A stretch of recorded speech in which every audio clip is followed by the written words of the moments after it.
नमस्ते बच्चों। आज के इस वीडियो के अंदर अपन पढ़ेंगे संविधान में वर्णित मूल अधिकारों का विश्लेषण। जैसा कि आप जानते हैं, पिछले वीडियो में अपना विषय चल रहा है राजनीतिक विज्ञान के अंतर्गत अध्याय 2 में मूल अधिकार एवं मूल कर्तव्यों का विश्लेषण। और कल के वीडियो में अपन ने समझा था कि इन अधिकारों की आवश्यकता क्यों पड़ती है और साथ में भारतीय संविधान में मूल अधिकारों का समावेश किन किन अनुच्छेदों के अंतर्गत किया गया है और ऐसे कौन कौन से मूल अधिकार हमें प्राप्त हैं। तो ऐसे जो अपन ने 6 मूल अधिकारों के नाम पढ़े थे, उनमें आज अपन एक एक मूल अधिकार का विस्तृत रूप से अध्ययन करेंगे। इस वीडियो के माध्यम से अपन समझेंगे कि प्रत्येक मूल अधिकार में क्या क्या बातें हैं, किस किस दृष्टि से वे हमारे लिए उपयोगी है और किन किन अनुच्छेदों के अंतर्गत संविधान में उनको स्थान दिया गया है। इसलिए ये महत्वपूर्ण जानकारी का पाठ है, इसे हमें ध्यान से समझना चाहिए और इस विषय से संबंधित आने वाले वीडियो को प्राप्त करने की दृष्टि से आप चैनल को लाइक और सब्सक्राइब जरूर करके रखें। तो देखिए, आज अपन लेते हैं सबसे पहला अपना जो मूल अधिकार है वो समानता का अधिकार है, जो अनुच्छेद 14 से 18 के बीच में संविधान में दिया गया है। इसमें लिखा है, भारतीय संविधान प्रत्येक नागरिक को कानून के समक्ष समानता, राज्य में रोजगार के अवसरों की समानता एवं सामाजिक समानता प्रदान की गई है और इस हेतु संविधान में सभी लोगों को समानता की दृष्टि से जोड़ा गया और देखा भी गया है। अब इन समानता के अवसरों को प्रदान करने की दृष्टि से ऐसे कौन कौन से कानून और प्रावधान संविधान में जोड़े गए हैं, उन कानूनों का अपन एक बिंदुवार विश्लेषण करते हैं। तो देखिए, समानता के अवसर प्रदान करने की दृष्टि से संविधान के अंदर निम्न प्रावधानों को जोड़ा गया है। जिसमें पहला प्रावधान है, यहाँ प्रावधान का संबंध कानून से है, धाराओं से है। तो पहला जो समानता का प्रावधान है वो है कानून में समक्ष समानता, अर्थात कानून की दृष्टि से भारत का प्रत्येक नागरिक समान है, उसमें किसी प्रकार का कोई भेदभाव नहीं है। और इस कानून की समानता को विश्लेषित करने की दृष्टि से संविधान के अनुच्छेद 14 के अंतर्गत किसी राज्य क्षेत्र में या किसी राज्य में व्यक्ति को कानून के समक्ष समानता या कानून के समान संरक्षण से वंचित नहीं किया जा सकेगा। विधि के समक्ष सभी समान हैं और बिना किसी भेदभाव के विधि के समान संरक्षण के हकदार हैं। अर्थात सरल भाषा में अगर समझे तो यह है कि कानून की दृष्टि से भारत का प्रत्येक नागरिक को समानता का संरक्षण प्राप्त है और वो समान कानून के हिसाब से प्रत्येक नागरिक में किसी प्रकार का भेदभाव नहीं किया जा सकता। ऐसा ही एक दूसरा जो बिंदु है वो है धर्म, मूल वंश, जाति, लिंग और जन्म स्थान के आधार पर भी किसी प्रकार के भेद का प्रतिषेध संविधान में माना है। अर्थात व्यक्ति धर्म के आधार पर, अपने वंश के आधार पर, जाति, लिंग और जन्म स्थान के आधार पर किसी प्रकार से उसमें कोई भेद नहीं किया जाए। और इसके लिए संविधान में अनुच्छेद 15 के अंतर्गत राज्यों को धर्म, मूल वंश, जाति, लिंग, जन्म स्थान के आधार पर विभेद नहीं किया जाए। सभी नागरिकों को दुकानों को, सार्वजनिक स्थलों को, स्नान घरों को, सड़कों को प्रयोग करने का समान अधिकार है। स्त्री, बच्चों और शैक्षिक दृष्टि से पिछड़े नागरिकों को, जिसमें अनुसूचित जाति, जनजाति, इन सभी नागरिकों को समानता का अवसर दिया गया है। अतः हम कह सकते हैं कि किसी भी दृष्टि से व्यक्ति के बीच में असमानता नहीं हो सकती। इसी में आगे अनुच्छेद 16 के अंतर्गत लिखा है कि देश के सभी नागरिकों को राज्य के अधीन नौकरी में समान अवसर प्रदान किए जाएंगे और इसके लिए व्यक्ति में धर्म, जाति, लिंग या जन्म के स्थान पर कोई भेद नहीं किया जा सकेगा। किंतु राज्य को ये अधिकार है कि वे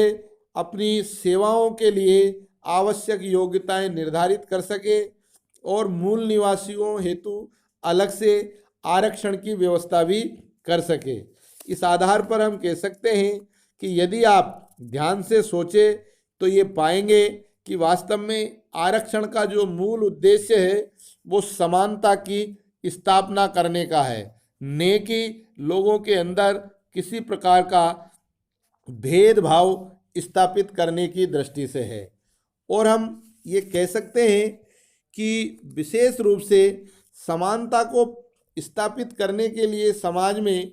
सभी लोगों को समान अवसरों की उपलब्धता कराना सरकारों का या राज्य का पहला दायित्व माना गया है और इसी के अंतर्गत उनको कानून की दृष्टि से ले लीजिए या किसी भी प्रकार के अवसर प्राप्त करने की, यानी कि अपने उत्थान के लिए, अपने व्यक्तिगत विकास की दृष्टि से यदि कोई नागरिक आगे बढ़ना चाहता है तो सरकार की दृष्टि से उसको समान अवसर उपलब्ध होंगे और वो अपनी प्रगति के लिए मन चाहे क्षेत्र को चुन सकता है। इसमें उसके लिए जाति, धर्म, लिंग के आधार पर किसी प्रकार की कानूनी रोक नहीं हो सकती। तो यह भी एक समानता का सिद्ध करने का एक अवसर संविधान ने नागरिकों को प्रदान करता है। इसी में ही आगे तीसरी जो बात जोड़ी गई थी समानता की दृष्टि से, और वो तीसरी बात है अस्पृश्यता का अंत, अर्थात छुआछूत का अंत। समानता स्थापित करने के लिए छुआछूत समाज में या नागरिकों के बीच में नहीं होनी चाहिए, तभी जाकर के हम समाज में या देश में एक समानता स्थापित कर सकेंगे। और इस अस्पृश्यता के अंत को संविधान के अनुच्छेद 17 में विश्लेषित किया गया है और उसमें लिखा है कि सामाजिक समानता बढ़ाने के हेतु संविधान में अस्पृश्यता आचरण का पूर्ण निषेध किया गया है, अर्थात छुआछूत को पूर्ण रूप से प्रतिबंधित माना है और कहा गया है कि यदि ऐसा आचरण किया जाएगा तो वह दंडनीय अपराध माना जाएगा। और इस अनुच्छेद का उद्देश्य व्यक्ति को उसकी जाति के कारण अस्पृश्य माने जाने के अमानवीय आचरण को समाज से समाप्त करना है। अर्थात जैसा हम व्यवहारिक दृष्टि से कई बार देखते हैं कि लोगों के अंदर छुआछूत की जो भावनाएं व्याप्त है वो दूर होनी चाहिए और उसको दूर करने के लिए संविधान के अनुच्छेद 17 में अस्पृश्यता को वर्णित किया गया है। इसलिए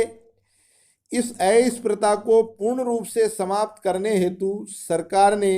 अस्पृश्यता निवारण अधिनियम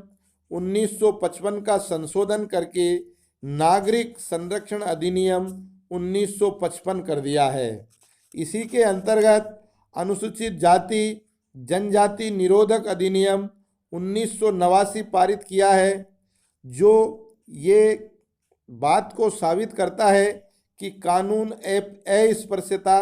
के अब तक बने सभी कानूनों में सबसे अधिक कठोर है। अतः जरूरत इस बात की है कि इसका अस्पृश्यता निवारण हेतु सदुपयोग किया जाए। साथ ही यह भी सुनिश्चित किया जाए कि इसका दुरुपयोग नहीं हो। तात्पर्य यह है कि कई बार सरकार का जो उद्देश्य होता है किसी कानून को बनाने की दृष्टि से, तो वह समाज में एक सकारात्मक व्यवस्था स्थापित करने का होता है, लेकिन कुछ लोगों के द्वारा कानून की कठोरता की आड़ में उसका दुरुपयोग किया जाता है और उस दुरुपयोग करने के फलस्वरूप समाज में एक सही दृष्टिकोण स्थापित होने की बजाय उसके दुष्परिणाम सामने आने लगते हैं। तो इस दुष्परिणामों को रोकने की दृष्टि से भी संविधान में ये व्यवस्था की गई है। और चौथी बात है उपाधियों का अंत, अर्थात जो विशेषाधिकार प्राप्त होते हैं उन सबको समाप्त कर दिया गया है और इसका वर्णन अनुच्छेद 18 में दिया गया है, जिसमें लिखा है ब्रिटिश शासन काल में संपत्ति व राजशक्ति के आधार पर जो उपाधियां प्रदान की जाती थी, जो सामाजिक जीवन में भेद उत्पन्न करती थी, संविधान में सेना तथा विद्या संबंधी उपाधियों के अतिरिक्त राज्य द्वारा किसी भी तरह की उपाधि दिया जाना निषेध माना है। और इसके अलावा भारत के नागरिक राष्ट्रपति की आज्ञा के बिना विदेशी राज्य की भी कोई उपाधि स्वीकार नहीं कर सकेंगे। इसका तात्पर्य यह है कि अंग्रेजों के शासनकाल में हमारे देश के अनेक नागरिकों को या अंग्रेजों के विश्वास पात्रों को विभिन्न प्रकार की उपाधियों से सम्मानित करके विशेषाधिकार दिए गए थे, लेकिन आज़ादी के बाद संविधान निर्माताओं ने उन सभी उपाधियों और विशेषाधिकारों को समाप्त कर दिया ताकि समाज के अंदर एक समानता स्थापित रह सके, लोगों के अंदर विशेषाधिकार के आधार पर विभाजन नहीं हो, साथ ही प्रतिभाओं का पलायन नहीं हो, प्रतिभाओं का उत्साहवर्धन हो। इस दृष्टि से संविधान में ये व्यवस्था भी है कि यदि कोई राष्ट्र हित में श्रेष्ठ कार्य करता है तो उसको पुरस्कृत भी किया जाएगा, उसको विशेष उपाधियां भी दी जाएंगी, या कोई अपने ज्ञान के कारण देश के अंदर बहुत अधिक प्रगति कारक कार्य करता है, विद्या के अंदर कोई यशस्वी कार्य करता है, तो उस दृष्टि से उपाधियां प्रदान की जा सकेगी। साथ ही भारत का कोई भी नागरिक अगर अंतर्राष्ट्रीय स्तर पर कोई उपाधि प्राप्त करता है अपनी प्रतिस्पर्धा के द्वारा, तो उसके लिए भी उसे